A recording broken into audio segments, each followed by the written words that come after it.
my name is Ashley Rowland, and I'm a parent, but I am also a co-founder of a nonprofit called CureARS. Hello everyone, my name is Desiree McGee and I am the co-founder of CureARS. CureARS, the main goal is to raise money for research into a group of ultra-rare genes called mitochondrial ARS. Our mission is to spread awareness, connect and provide support to affected families and to fund research for these genes. The purpose of that is to find a suitable treatment option and to ultimately find a cure.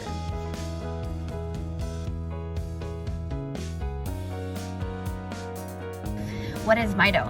So mito is for some very mild, for others very severe, and everything in between. Mitochondrial disease is a condition that affects the way the body breaks down food into energy. There are about 300 genes that cause mitochondrial disease, and we are looking at about 19 of those genes that are called mitochondrial ARS genes. It is an energy zapping condition, regardless of the organ that it targets. Daphne's condition specifically targets the brain, but the way mito works, it's just a gift that keeps on giving. It can attack any organ.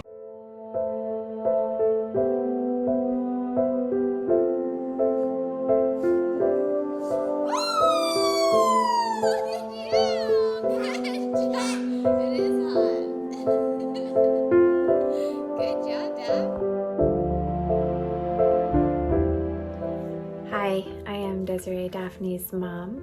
She is a 6-year-old living with mitochondrial disease. Daphne was diagnosed shortly after she turned 1 year old. Her road to diagnosis, I should say, was rather quick. And mito, it was about 5 to 6 months.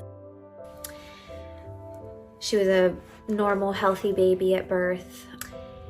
At 6 months old, I said, okay, something's wrong. And she said, oh no, it's fine. If she's not sitting up by 8 months, let's go see a neurologist.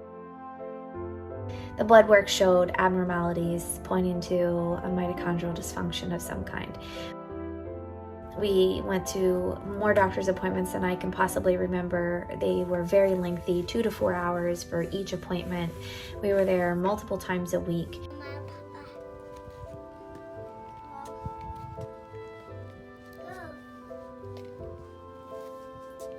So we had actually taken a trip when Daphne was 11 months old.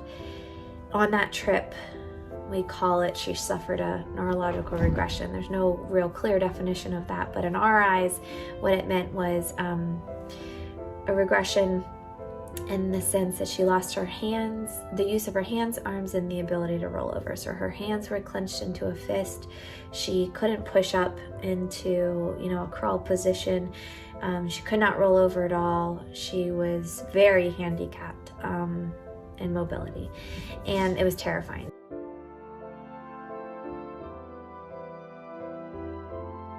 But here we are 5 years later and doing the best that we can.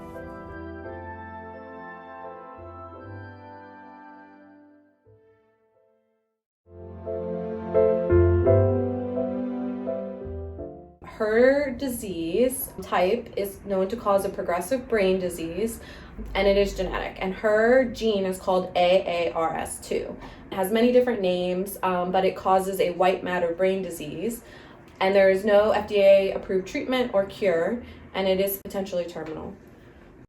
When Aubrey was 11 months old, she started having neurological symptoms with every fever. All of a sudden, she had trouble sitting, standing, or walking, and her eyes would start crossing. The first time it happened, we rushed her to the hospital. Her neurologist initially told us, Aubrey looks fine. When she was diagnosed, the same neurologist told us there was nothing she could do and to take her home and enjoy our time with her. Reach up and climb up. Reach. You got it, baby. You got it. You're okay.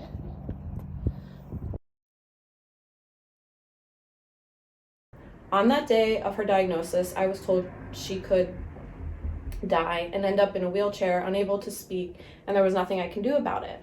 This was not the diagnosis we were expecting. I decided that day that this is not the answer we were going to accept. Her doctors were already giving up on her before she even has any serious symptoms.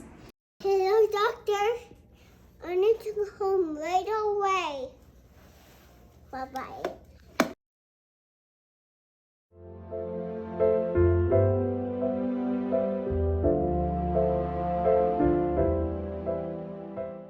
The reason we're starting this nonprofit to fund disease research is the lack of funding that's out there, the lack of research that actually exists, the ultra rare population that we get categorized in, all unfair barriers that prevent, you know, potential scientific exploration of our kiddos' conditions.